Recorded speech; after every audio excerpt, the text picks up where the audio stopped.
Monster-in-Law, Part 4 Serpent's Coils and Baby-Momma Issues. This is a 6-part series of the same story, of which you are listening to Part 4 of 6. Let's get started. So, you've heard about her sickening display of not caring for people's personal spaces and clearly having no problem doing whatever she wants because she thinks that she is above the law or something. But here is the part that made even my husband and I completely stop talking to this woman altogether, my daughter. So, the wedding went about as well as it could be, aside from Monster's weirdo display of rolling down a grassy hill in her wedding dress and crawling all over the reception floor to throw cake at a child. My husband and I got our groove on at the honeymoon and realized shortly after that it was not needed. When we came home, I was feeling strange and not in my usual ways, but I was scared of so many issues during pregnancy, being overweight, and having a lot of trauma dealt to me growing up, with bullying and such. I was afraid I would never conceive. It even became a big point during the honeymoon when I cried to my husband about my fears. Thankfully, when we got home that following week, we found out via a beautiful pink double line that I had actually been pregnant since my husband's birthday, a few weeks before the wedding.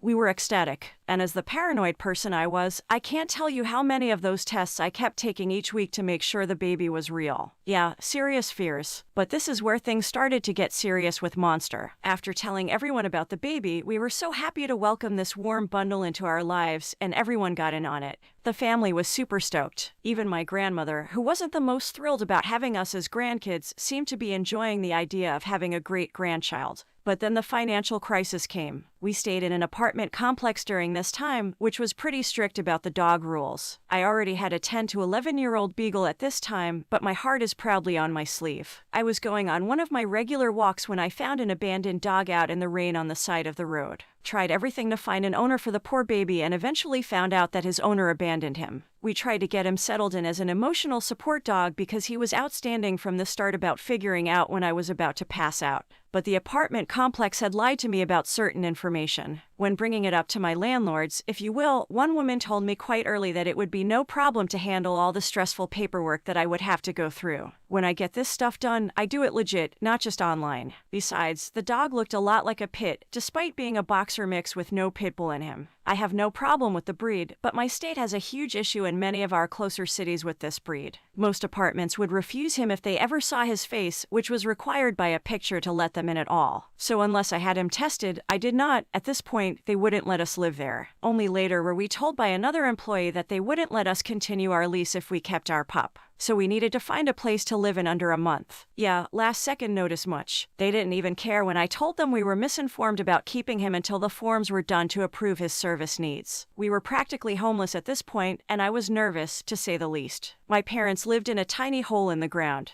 Walls were coming apart in the basement, it was moldy, mildewy, and many other things. Another big issue was they smoked. Yeah, wanted to know where my allergic reactions came from. They developed over time due to being in a house full of secondhand smoke. I have had breathing problems all my life, and my doctor even went as far as to tell me that may have been why. It makes family functions hard, but we always are outside when with my parents to stay with them. But please don't get me started on the precautions we take. It was hard. That is all I am willing to say. So back on track with the story, the only place we had left to go was one of two places. A good friend of mine offered for us to stay with her in a trailer or my Phil's 2-bedroom story house, recently built and had a spare bedroom and basement that were both perfectly usable for a 2-month stay, tops. So here is where Monster lies about everything to everyone she talks about. This was the first genuine time that we begged for help. My Phil was fine with us staying there. We offered to pay for food, rent, and even clean the house up during our stay. We weren't willing to make asses of ourselves when we were inconveniencing them. His only stipulation was that it had to be okay with Bill and Monster. Bill gives us the green light right away. Laid back, we figured he wouldn't have a problem. However, Monster was another story. Right off the bat, she had questioned everything that we were going to be doing. I told her how we would pay our way, it would be at most for 2 months, and we would just need a spot to lay in. She did not want us upstairs in the spare bedroom because it was the cleanest part of the house and didn't want to ruin that. Alright, no problem, we were comfortable with sleeping in the basement if she would rather. Then comes the part where I could instantly tell she was trying to make up excuses so we couldn't move in. Well, where would the dog stay? I politely tell her that the dog lives in a kennel and wouldn't be a problem for them or their pets since he is currently kennel trained anyway. Who would take care of him while we were at work? I let her know that the dog was kennel and potty trained. He was used to being at home alone for most of the day while my husband and I were at work, so no one would have to care for him aside from us. Well, what about at night? Where would he sleep? Being a mama's baby, he was used to sleeping inside the bed with us at night and rarely ever left. If he did decide to get out of bed, we had a baby gate that we could put up for extra precautions. Well, I don't feel comfortable with that idea. Well, he has his kennel, and it would not be a problem for us to put him in the kennel beside us when we sleep. But what would he sleep on? He has a dog bed inside the kennel, but the basement is cold. That little dog bed wouldn't be warm enough. Yeah, so I think what annoyed us the most about this conversation, my parents included because we were eating together at the time of these texts, was how incredibly selfish and rude she was. I was several months pregnant by this time, and instead of outright admitting that she didn't want us there, she continued to fire excuse after excuse as to why she didn't want us there, which irked me so much more when you think about the fact that her last comment was, the dog would be cold in the basement.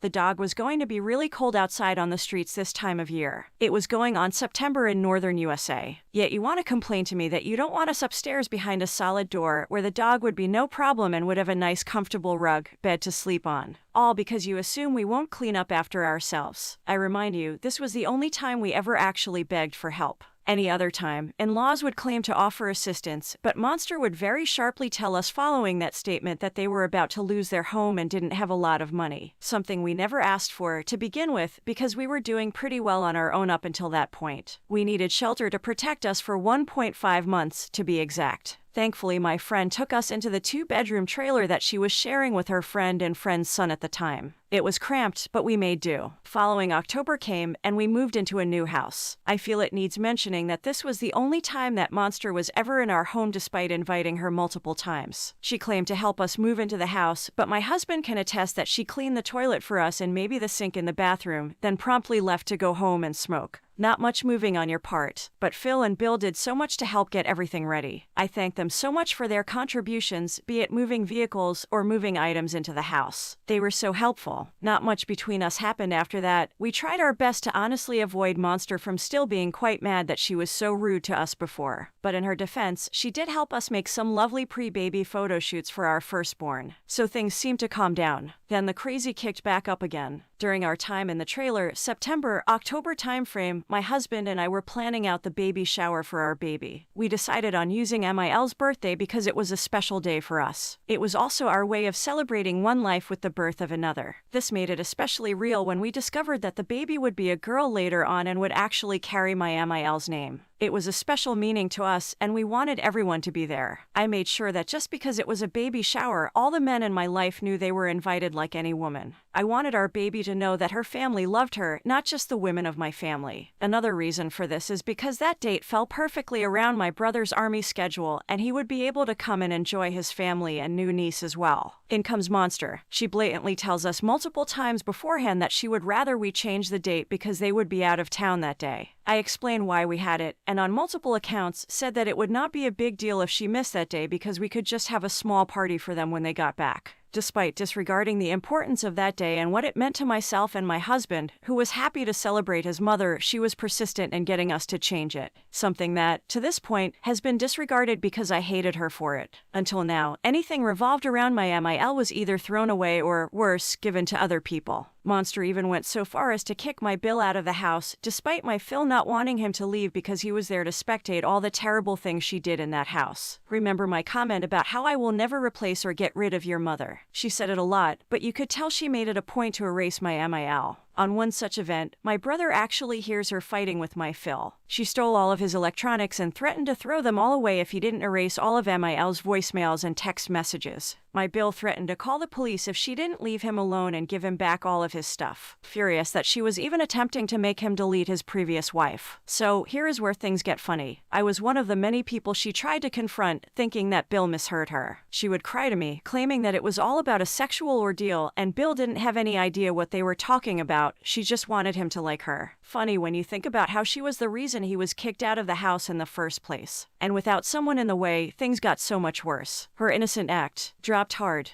But back to the baby. So, we were having issues with her trying to force us to move our baby shower during this. I was adamant that I wasn't changing it because of the meaning and value to the family. So instead, she started to change it to have another baby shower that she could go to. It started small. Only the people who couldn't make it to the original baby shower were going to go. Then the problems began to arise. I commented on some of my family to tell them the dates of the baby showers, and Monster made it pretty well advertised that she did not want men at her baby shower. I told her that despite it not being traditional, I wanted to have people there because they were family. She would groan and complain about this fact often, and when the shower came, Monster got so mad that 2 other men aside from my husband and Phil showed up. The monster was making some seriously twisted and messed up accusations towards my mother, who was already very done with her at this point. Each week, she would call me trying to cry and boo-hoo that my mother and I were trying to split the family apart by having our baby shower instead of just doing hers. I remind you again, the meaning behind my baby shower, not to mention a few other things like 1. No men were even allowed to be at her party, so half the family wouldn't even be there. 2. Monster refused to talk to me about invitations for my side of the family, despite bringing it up multiple times, so my husband's family were the only ones even there to begin with. 3. The fact that the date we had chosen was accepting people incredibly close to this baby, and her date was not. People like my father, brother, cousins, aunt, etc. wouldn't be able to make it, hence why the original date was set far enough in advance that they could schedule around it. But lo and behold, she wanted to make everything about her the millionth time this year. On top of all that, she dared to berate and try to humiliate my mother all over FB, including Messenger and posts claiming that we were the ones splitting up our family. My mother, obviously furious with her, did not attend her baby shower. The monster was furious and even rolled her eyes when I told her that she was busy. So frustrated by so many things this woman had done, I was officially done. She would call and complain about things that didn't need my input or never involved me, that she tried to make my problem. She was constantly stressing me out with her terrible schemes, and one really frustrated me because it involved my Phil getting upset with my husband over something he couldn't control. We had just got the house, and money was not very easy to come by. Try as we may, it was hard to get the money together to pay for the car payment on the car Monster knew we didn't want. Then we get a call from Phil. He was trying to apply for a loan that wouldn't go through because the car had not been paid in a few months. Noted, this loan was to pay off the $8,000 that she signed for in a terrible deal that they needed to pay by the end of the month. After we caught the car up, everything was fine, but it was still showing on their report, so the loan wouldn't go through. Now, on the one hand, I understand his frustration with this situation because husband never told him what was going on. However, guess who knew about it the entire time and never told her husband that she was snooping through his mail and hiding documents from him? You guessed it, Monster. I had no idea that my husband was letting the car fall behind because we were in a jam. It wasn't until I received a phone call in the trailer from, you guessed again, Monster. She told me how she found the letter addressed to my dad that he hadn't opened yet. She took the liberty of reading it for him, not telling him, and then letting it go at that.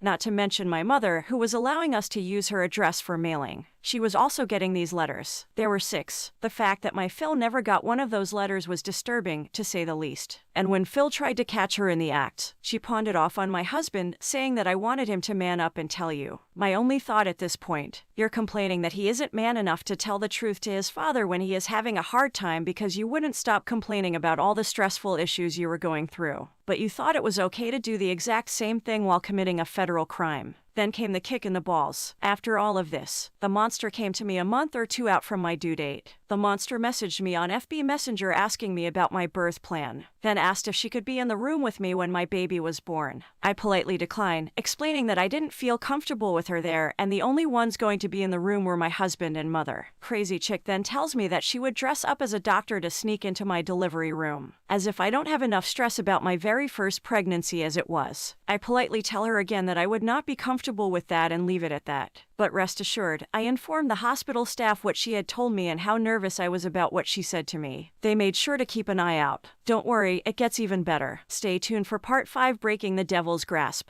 This story is going to get interesting and thrilling with each part, so don't miss out on the twists and turns in each of these parts. See you in the next part 5, Breaking the Devil's Grasp. Stay safe and stay